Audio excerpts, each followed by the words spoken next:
From the Hawk to a girl. Crazy every time. Oh, you gotta give him that hawk too and spit on that thing. You get me? To UAPs. This is a video of a UFO disabling a nuclear warhead, a dummy nuclear warhead, in... Don't forget about Reddit. Let's see what's going on in Reddit. Back at it again with another video. This time we're doing Reddit threads. Weird Reddit threads that people have found, on Reddit. Which brings me to another thing, is I'm going to be reading the scumbag files from Reddit. This should be pretty good, but let's check this out. The 5 most disturbing Reddit threads ever. We'll see. We'll be the judge of that. 1st, 2015, Reddit user rbradbury1920 made a strange post to the site in which he wrote about his suspicions that somebody was breaking into his apartment and leaving post-it notes in random parts of his home. The entry read, "On the 15th of April, I found a yellow post-it note in a handwriting that wasn't mine on my desk reminding me of some errands I had to do, but..." Okay, question. Does he have a girlfriend? Because I think I solved it. Literally nobody... Or a wife. While odd, I chalked it up to something I did in my sleep, thinking maybe in my half-awake state I scrawled it so it didn't appear to be my handwriting. I threw it out and thought little of it. On the 19th, I found another post-it note on the back of my desk chair in the same handwriting as the previous note, telling me to make sure I saved my documents. I was freaked out, but there were no other signs of a break-in, so I set up a webcam in my house and aimed it at my desk and used a security camera app for it to record after detecting movement. And I caught myself cranking it. On the 28th, I woke up to find another post-it note, this one saying, "Our landlord isn't letting me talk to you, but it's important we do." I immediately checked the webcam's folder on my computer and found nothing from the night before, but my computer... Because if you're having someone in say, hey, delete your files, they're going through your computer and obviously they're in your house deleting shit.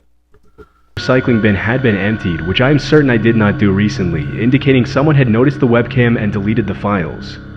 They were just saved straight to my folder on my desktop called Webcam. Webcam, baby. Today, on the 1st of May, I found another post-it note, this time on the outside of my door with nothing written on it, and there also appeared to be post-its on many other doors in my apartment complex, all blank in varying colors. Do I have any... Someone with the master key is playing pranks on everyone. Recourse here? I have no proof except for the post-its, but those are written by my pen and on my post-it notes, so conceivably I could have faked them. Would contacting the police get me in any trouble if they can't determine an outside source for this? I just want to make sure I'm not wasting anyone's time. Should I consult my landlord, those also living in the complex?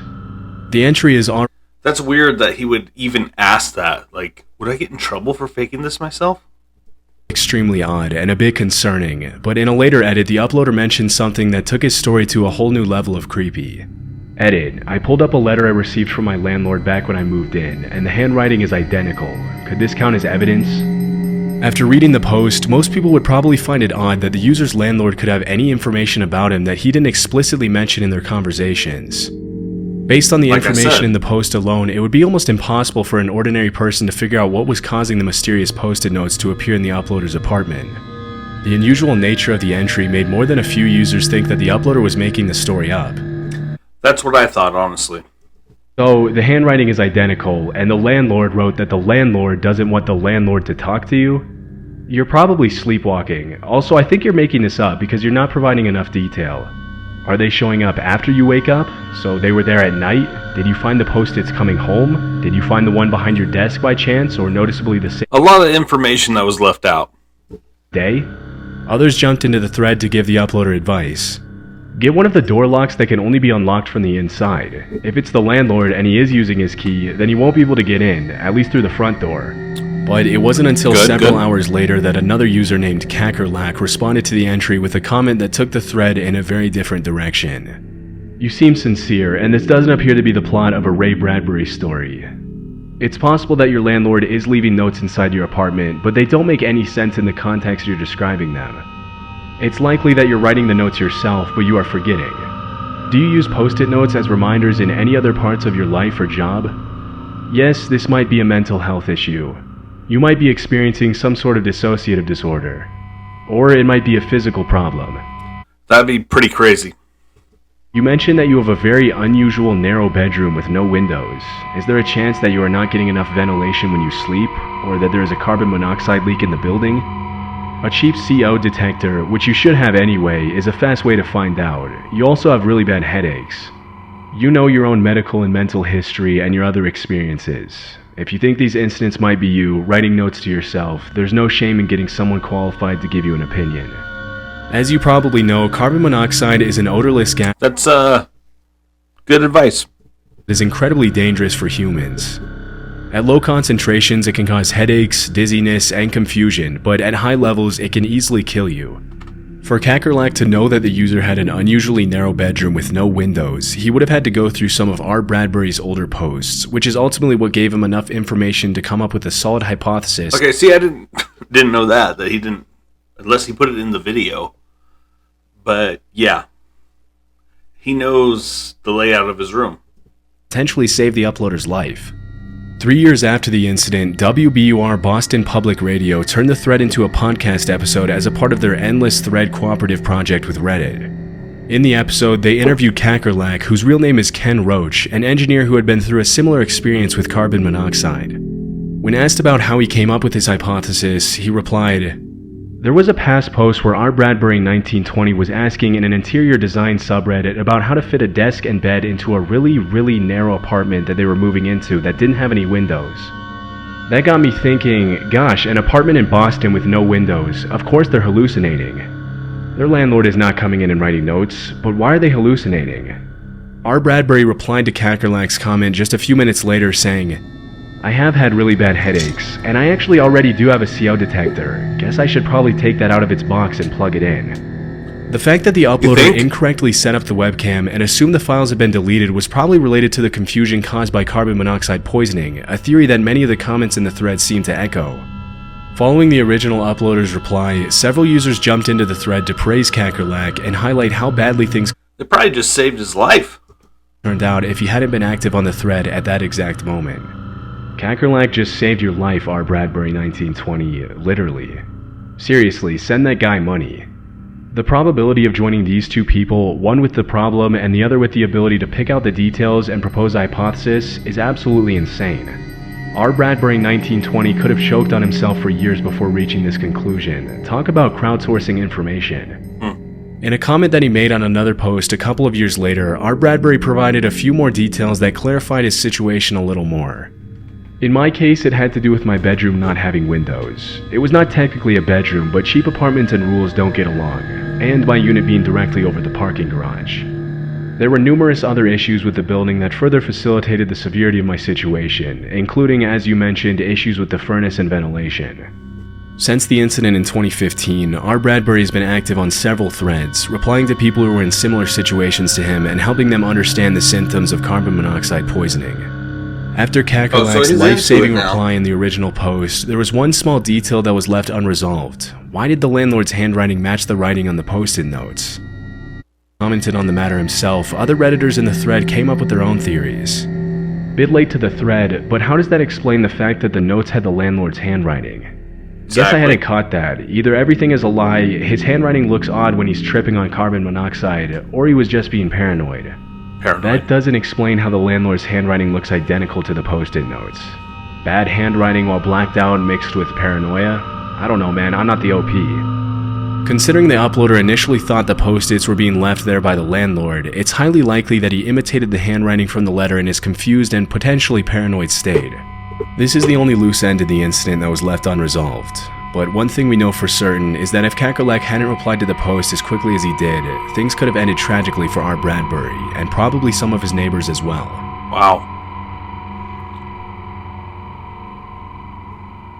At around 1 a.m. on October 4th, 2010, Reddit user Khaled the Gypsy posted a concerning entry with the title, "Does this mean the FBI is after us?" Me and my friend went to the mechanic today, and we found this on his car. I'm pretty confident it's a tracking device by the FBI, but my friend's roommate thinks it's a bomb. Any thoughts? Edit 1. I should also clarify that the FBI had an interest in my friend since his father passed away, as he was a religious leader, and they've made attempts at contacting my friend to spew racist questions. Edit 2. Cult leader? I should have been more clear when clarifying, but religious Muslim leader, and I'm an ENT. But it was my friend's car, and he doesn't use Reddit. My plan was to just put the device on another car or in a lake, but when you come home to two stoned people who are hearing things in the device and convinced it's a bomb, you just gotta be sure. Edit 3, more pictures. Edit 4, people keep repeating some posts, so I'll address the more frequently asked The one on the right's really big. questions here. The device was found near the exhaust, but further in. My friend's father was a Muslim religious leader. It is not an ex-girlfriend that placed the device on his car, nor some random other employer or such. He bought the car a little under a year ago, and it wasn't there for sure then. Last edit. I'm doing another post because the story has many new developments, hopefully within a few hours. A comment that quickly rose to the top read, "It's a Guardian ST820. It's a GPS tracking unit made by the company Cobham. The product line is called Orion. The Redditor who said that the battery and magnetic unit is handmade is wrong. You've got the standard kit. It's sold like that by Cobham. Sales is restricted to Army and law enforcement. Too long didn't read, yes, FBI or police is after you." That's weird. Naturally, other Redditors joined the thread with all kinds of questions and comments, especially regarding the legality of tracking someone who presumably didn't have a criminal background. It was recently ruled that if your car's in your driveway, it's in a public place and the police can put any kind of tracking device they like on it. Well, Whoa! I gotta see if that's true or not. the free world. That's more than a little terrifying. Which is why you park your cars in the garage. Would it then technically be illegal to remove it? Why is it so big? That looks like a GPS tracker from 1992. Because it was built for performance and durability, and not to make roadkill envious. The large cylinder that looks like a mag light is a battery pack that'll power the thing for weeks. At one point in the discussion, the OP asked, "Are there any lawyers in this field reading this? If yes, please advise." I am. My advice is that you get your friend a lawyer fast. Damn. On October 7th, 2010, just 2 days after the original entry, the OP posted this update. Update 2, does this mean the FBI is after us? The original post here is the first part of the story. That being said, the follow-up for my friend's story is actually on wired.com as a story there. The FBI is actually now trying to get in touch with me about some posts. So as not to anger our government agency any more than I already have, I won't be posting a lot about that, but feel free to ask any questions regarding my friend and I. According to the Wired.com article, the FBI sent a half-dozen agents to the uploader's friend's house in Santa Clara, California, less than 48 hours after the original Reddit entry was posted. So the From my device is real. research, Khaled the Gypsy's friend, then 20-year-old Yasser Afifi, is the son of the late Aladdin Afifi, former president of the Muslim Community Association in California. Although Aladdin himself moved to Egypt in 2003, his son Yasser returned to California alone in 2008 while his father and brothers stayed in Egypt. Because of the government's perception of his father's work, he had been on a federal watch list for a while and was regularly taken aside at airports for secondary screening. On the day he was visited by the FBI, the agents demanded their tracking device back and made it a point to let Yasser know that they knew pretty much everything about his life, including where he and his girlfriend frequently went out to eat, that he had been laid off from his old job and hired at a new firm, and was planning a business trip to Dubai soon. After interrogating and intimidating him for a while, they brought up the fact that his friend Khaled, the original uploader in the Reddit thread, had recently made a blog post on another site that allegedly had something to do with a mall or a bomb. After an unidentified person called the FBI to let them know Yasser and his friend were threats to national security, the two friends were immediately flagged, even though it was later found out that Khaled's blog post was meant as a casual joke in an online forum. Eventually, the FBI left both of them alone, but the case got the attention of the American Civil Liberties Union as the tracking device was installed following a recent ruling saying it's legal for law enforcement to secretly place a tracking device on a suspect's car without getting a warrant, even if the car is parked in a private driveway. As soon as the whole mess was cleared up, Yasser and Khaled's case was used to challenge the ruling on tracking devices, which is a battle that continues to this day. The two friends haven't been bothered by the FBI again.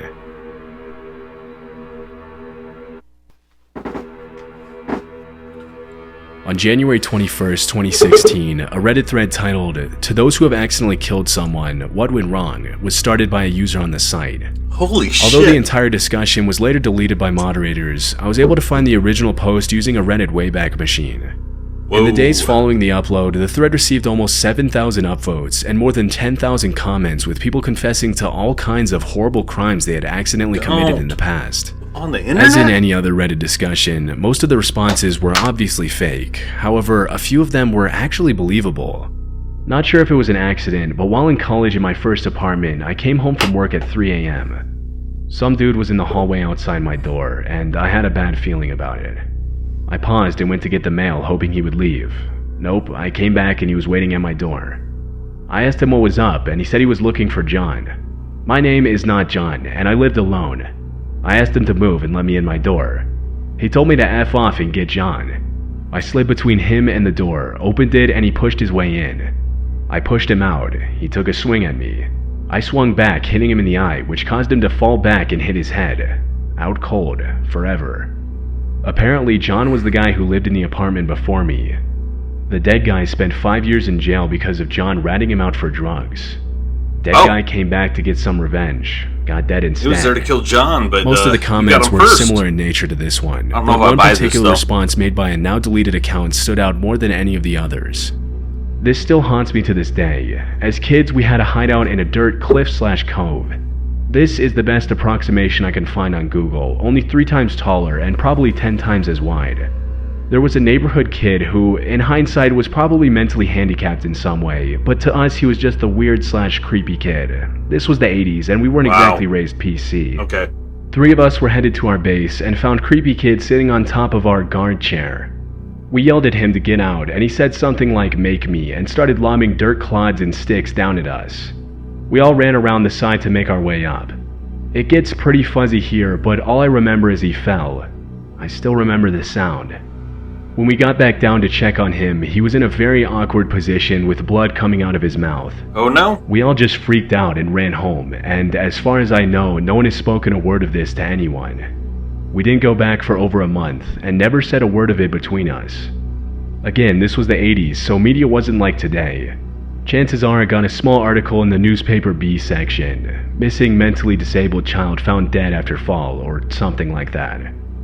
So Most he of the doesn't know. responses to that confession were pretty unremarkable, but one comment sparked a mystery that remains unsolved to this day. Was it Scott Kleesholt? He went missing in 1988 in St. Charles, Missouri, correct? That would make you around 10 or 11 at the time he went missing. He would have been 9. The fact that the response included such specific information on a particular case raised a red flag for many users of the platform who went to do their own research on the case. According to what I found, Scott Kleesholt was a young boy who grew up in the 80s about 20 minutes from St. Louis, across the Missouri River. He loved playing outside in nature and spent most of his time exploring an area near his home known as the Trails, where the locals went to bike and hike and explore the vast network of underground caves and tunnels. Wow. June 8, 1988 was the day of Scott's first grade graduation. His parents had promised him that they would buy him a new pair of shoes and take him out to dinner to celebrate the occasion, and when he got back from school, he went to the trails to play while he waited for them to get ready.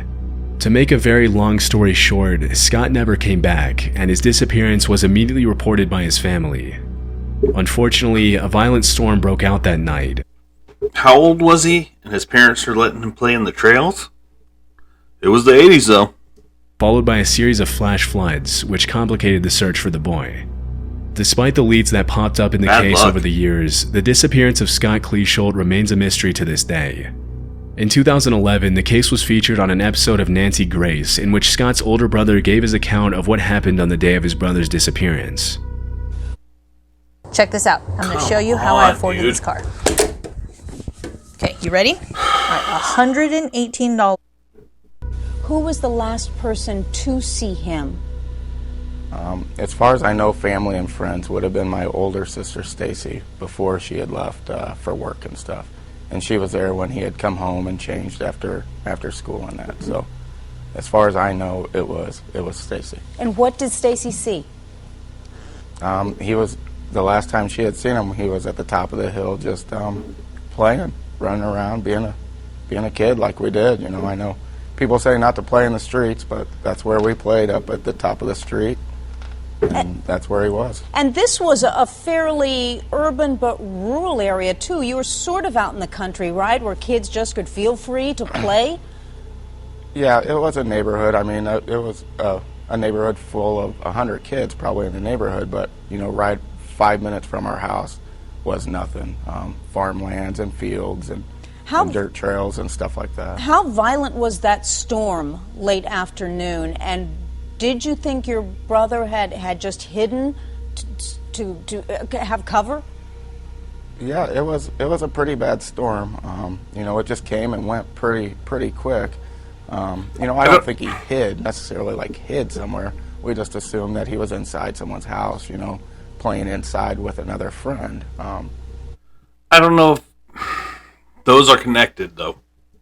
And that's just kind of then started knocking on doors, on every door. What's most disturbing about the Reddit comment, however, is that almost immediately after the user posted the comment regarding the accidental potential death, the confession along with his entire account was deleted, which came off as extremely suspicious to other Redditors in the thread. Seems kind of According guilty. to the St. Louis Post, Scott was last seen in the 3300 block of Leverens Drive near the trails. Based on the current Google Maps aerial view of the location, the description of the area by the Reddit user initially doesn't seem to match up with the images, but one user on another thread mentioned that the location that is now Fox Hill Park in St. Charles had dirt trails and several steep gorges cutting through it in 1990. It's a little over a mile by foot from the last sighting of Scott Cleeshold. Route I-370 wasn't built then, so it was accessible by foot. Today it has been graded somewhat and has stormwater management areas, but you can still see the cliffs. Based on this account, it's not hard to see how the Reddit user's story could match up with what actually happened. Although none of this is certain, the similarities between the two accounts... He must have been feeling guilty. I mean, if this is true, he must have been feeling guilty. Coupled with the fact that the user deleted his account after being called out, made it a very real possibility that he was somehow tied to Scott Cleeshold's disappearance. Even though the entire thread was deleted by moderators, the user who responded to the confession and suggested the boy being described could have been Scott posted an update that same year in a different thread to make sure the post got the attention it deserved. I'm only posting here as it was removed from r/askreddit, and they didn't seem keen on the idea of reinstating after I removed the potentially identifiable info. And if this has any chance of getting public awareness on these kids or this story and potentially bringing some closure to the families of the missing ones, then I want people to see it. Since that day in 2016, there have been no further relevant updates to the case, which means we'll likely never know what happened to Scott or if the mysterious Redditor had anything to do with it. I hope the families figure it out. Or at least get closure. On July 29, 2019, user IcemanThrowaway123 posted an entry in the Afraid to Ask subreddit, which ended up getting over 20,000 upvotes and thousands of comments and replies. The title of the entry was, 12 mysterious and identical stores open up on my street. What could be happening? It read, I live just outside a big city in what resembles a suburban main street. Drug front? Like many suburban main streets, retail business has been rough and they've all closed down. After a month of nothingness, suddenly 12, yes a dozen, identical convenience stores pop up. They look the same, they aim for the same floor plan, they sell the same products at the same prices. That's weird. The names are all tiny variations of each other, like Town Name Mart or Market of Town Name, and all clearly bought their signs from the same place as the fonts, colors, size, and shapes are all identical. These stores see no business that I've ever witnessed, yet have large staff numbers and are surviving way longer than any of the former stores that closed on this street. When I enter one, they all stare at me while I shop. I don't usually get nervous, but it feels like they're staring threateningly rather than intently. They only accept cash unless you pay some $50. Most of their products are Walmart brand great value products being resold for higher prices. Most of the products are expired food products. I bought bread from one without checking because I was in a rush, and it turned out it was 2 months expired. Upon returning to show them, I found the entire shelf was expired foods. What was even grosser was the dairy cooler, which had ancient milk products. I'm so confused. I feel like I'm in an episode of The Twilight Zone. I feel like you're the only one who doesn't get that it's drug front. What's probably happening here? Update 1. Stayed late at work and didn't end up going yesterday.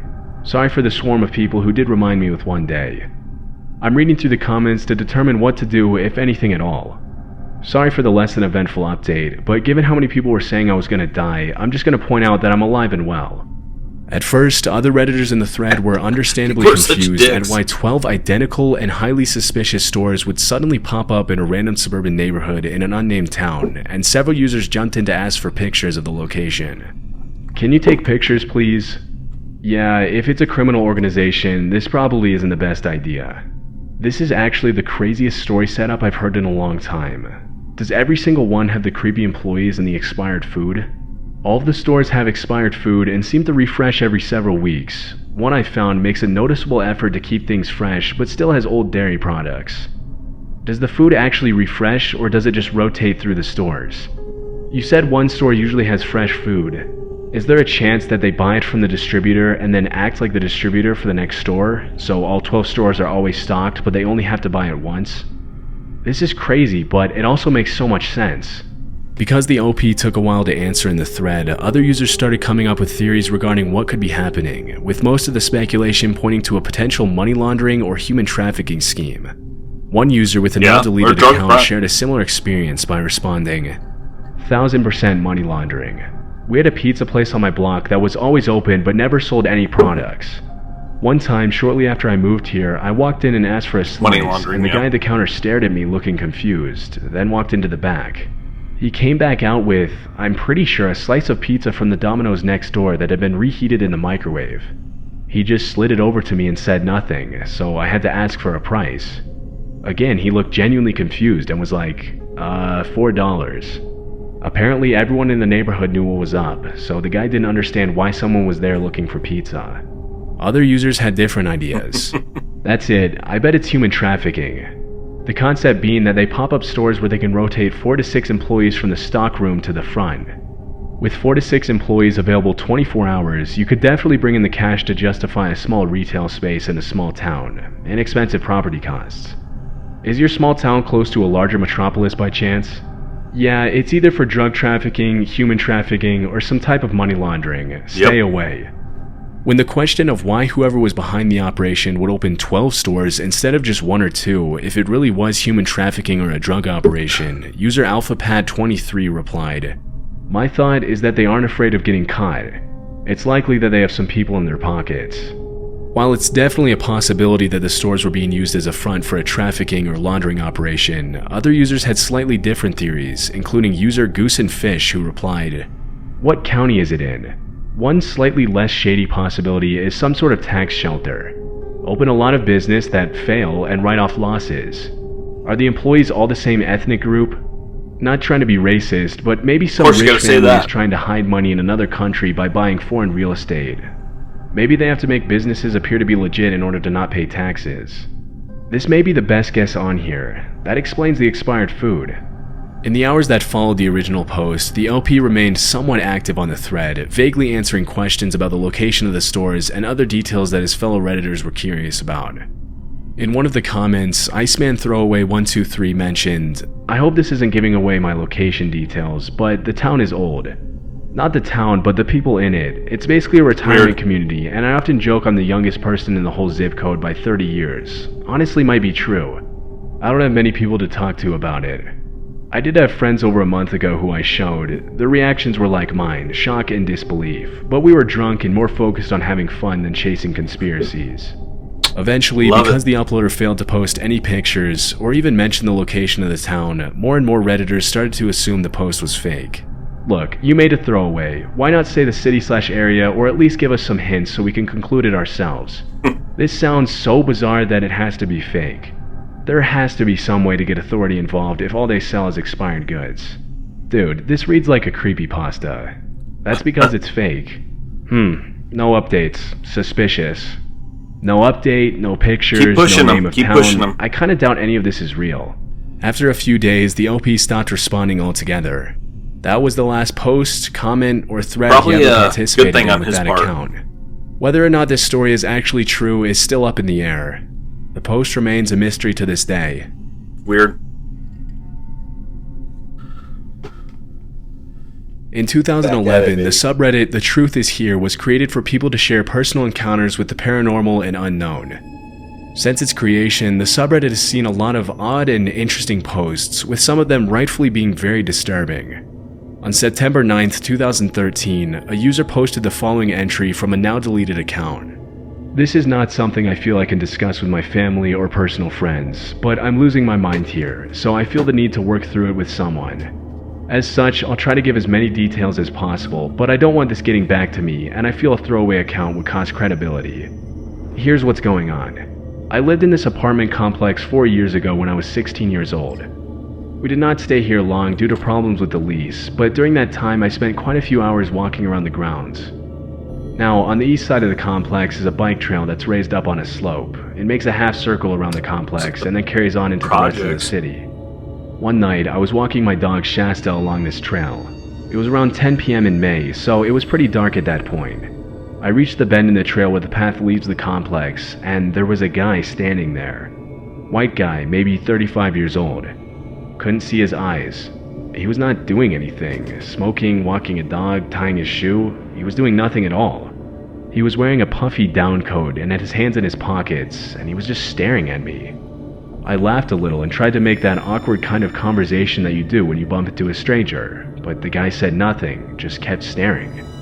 So me and the dog sidled around him and walked on. But I eventually got nervous and cut through the trees to get back to my apartment without going on the trail again. I knew the way home from there, even without the trail, but here's the thing, the second I stepped off the trail, I can't remember anything past that. What? It was like I blinked, and suddenly I was in the hall inside my building, turning a key in the lock of my apartment. Did he roofie you? Fast forward 3.5 years, I was 19, 7 months pregnant, and moving into a new place with my fiance. Wrong voice. As fate would have it, we moved back to the apartment complex I lived in when I was 16. It was cheap, it was comfortable, and near where my fiance works. We ended up in a unit 4 buildings down on the east side of the complex, directly across from the bike trail. A week into living there, I went to take out the trash. I would have had my fiance do it, but I wanted to get off my feet, so I waddled outside to the dumpster. The dumpster, which is right next to the bike trail. I wanted to get off my feet? I closed the lid on the dumpster, You mean on and your after feet? the bang of the lid, I hear someone talking. Look up, and guess who is standing on the bike trail? You guessed it, white guy, mid-30s, and still wearing the same down coat. He had a cell phone to his ear, but not the new, flat kind. It was an older flip phone, circa 2005 or so. Anyway, he was talking into the phone, and he sounded pissed. He was cussing at someone on the other end, someone named Lauren. I don't buy it. But you know how when people have a phone conversation and they tend to duck their heads down and not look at other people? Yeah, he wasn't doing that. He was looking right at me. After a second of this, I started backing up, and he started walking toward me. After a second, he was off the grass hill and onto the parking lot, and he took the phone from his ear. He then started snapping it into pieces, tearing out the antenna, breaking the screen off, and angrily throwing them all onto the parking lot ground, still looking at me. I turned around and ran back into the building as fast as I could, and I don't remember what happened next. Next thing I knew, I was on a bed in the maternity ward. There was a fetal monitor strapped around me, and I had a saline IV in my arm. My fiance was there. After a bit of confusion, we worked out this. I came in from taking out the trash, and I was calm. I didn't say anything about... So you're saying that every time that you see this guy, you blink and you're somewhere else. Weird. Guy with the cell phone. I watched an episode of Battlestar Galactica with my fiance and started throwing up a bit, which was normal for my pregnant self.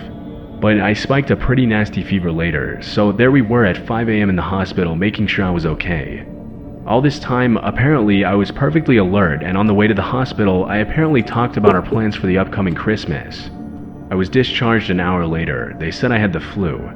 They gave me Tamiflu and told me to sleep it off and stay indoors. When we pulled into the apartment parking lot, I got out of the car and looked for the cell phone he dropped. It was there, but it looked like it had been run over, probably by us, and was cracked into dozens of pieces. I collected what I could, and it looks like it was a Nokia 6085. SIM card? This happened in December 2012. Today is Monday, September 9th, 2013. I have not seen the man in the down coat since then, until this morning. My fiance, yep, still not married, leaves for work at 6 a.m. Not working until 1 p.m. myself, I'm usually still asleep at this point. Around 8 a.m., I got up and put a robe on because somebody was knocking on our door. Shasta was growling at the door, which was a little unusual. She will typically bark at people, but never growl. I told her to go to her kennel, and she sulked away, and I answered the door. I should have looked through the peephole first, but I didn't, and I cannot express how much I regret that. The man in the coat was on the other side. I remember seeing him, and I remember wondering, why is he still wearing that coat in this weather? But after that, I remember nothing. I woke up an hour and a half ago sitting at my kitchen table. The first thing I noticed was how unbearably hot it was in the apartment. I went to the thermostat and found that it had been set to 90 degrees and was blowing out hot Way air. too hot. I wasn't wearing my robe anymore. I was dressed for the day in my work uniform, and I'm getting ready to leave soon. My baby, now 7 months old, was in her crib. She was crying, evidently not having been fed or changed. There was pee all over her bed, as her diaper had leaked. Shasta was laying by the crib, whimpering. I fed the baby, got her changed, and checked my dog for any injuries. She wasn't hurt. I'm not hurt either, but there is blood on the floor by my doorway. I wonder if Shasta... Tell me what you think. Do you think that this is a fake subreddit, or do you think it's real? bit the man. I don't know. He's gone, and from what I can tell, nothing has been stolen from the place. What do I do now? Edit. In case it's not obvious, I seem to have lost an hour and a half in this last encounter. It was 8:07 a.m. when I got up, and by the time I had the sense to check the clock again, it was about 9:45. Due to the level of detail the user provided, it seems unlikely that the story was made up for attention. In fact, nobody in the thread accused her of lying at any point, which is pretty rare in online forums. It is. Most people immediately recognize the uploader's problems as symptoms of a serious neurological issue. Exactly. I'm the doctor. I really hope not, but what if you have a brain tumor? It could cause some vivid hallucinations. Also, losing time is typical of a seizure. It could be many things, but I hope it's really just something that has nothing to do with health. Could be the man in the white coat. Is your brain communicating? I wish it's not something to do with health. I wish it's just a ghost just freaking you out. That you're about to have a seizure. I'm with the others. You need to visit a neurologist. Unfortunately, since the account that made the post has been deleted, there was no way for me to find any potential updates made by the uploader. However, she didn't reply to any of the comments made on the thread she started, which means she was either able to get the help she needed, or something ended up happening to her. Alright, tell me what you think. Tell me if you think any of these stories are true or they're BS. Like, subscribe. Let me know what you think.